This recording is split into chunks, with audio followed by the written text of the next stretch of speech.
কি বন্ধুরা, দেখে জিভে পানি আসলো তো? আসসালামু আলাইকুম বন্ধুরা, আঞ্জুস কুকবুকে আপনাদের সবাইকে স্বাগত। আজকে আমি বানিয়ে নিয়েছি পাকা তেঁতুলের টক মিষ্টি আচার।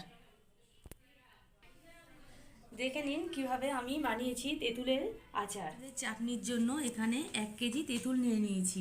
এবারে তেঁতুলটাকে একটু পরিষ্কার করে নেব।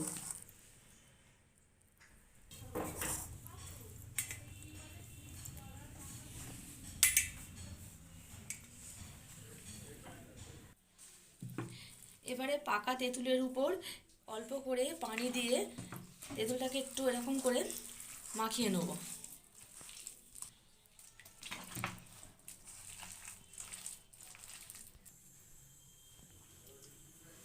শুকনো খোলায় কিছুটা পাঁচফোড়ন নিয়ে নাড়াচাড়া করে নেব।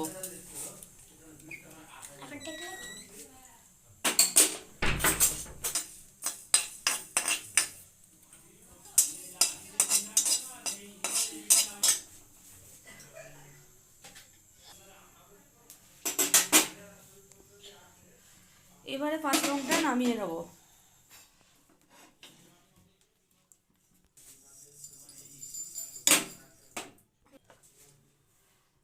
কড়াইতে দিয়ে দেবো সরিষার তেল।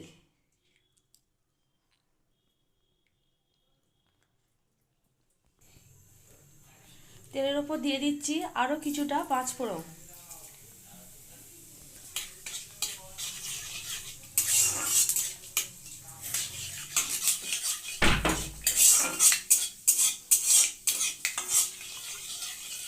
পাঁচফোড়নটা ভালোভাবে লাল হয়ে গেছে।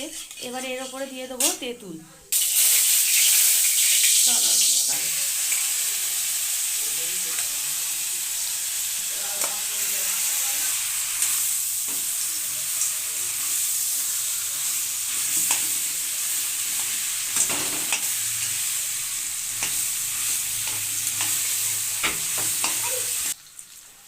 তেঁতুলের ওপর দিয়ে দেবো 1/2 কাপ চিনি।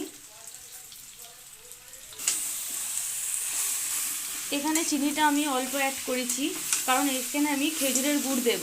আপনারা চাইলে চিনি কিংবা গুড় দিয়েও করতে পারেন। দিয়ে দেবো গুড়।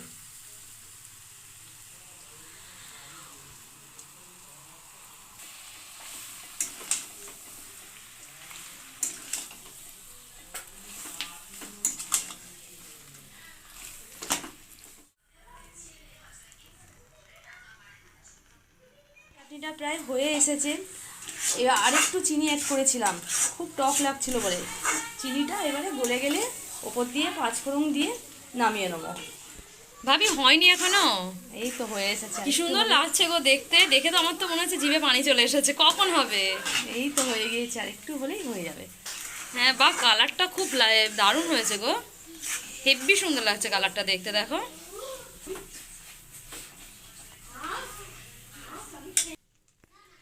যে পাঁচফোড়নটা ভেজে রেখেছিলাম সেটা গুঁড়ো করে ওপর দিয়ে ছড়িয়ে দিচ্ছি। বা এবার খুব সুন্দর গন্ধ বার হচ্ছে একটা, জানো?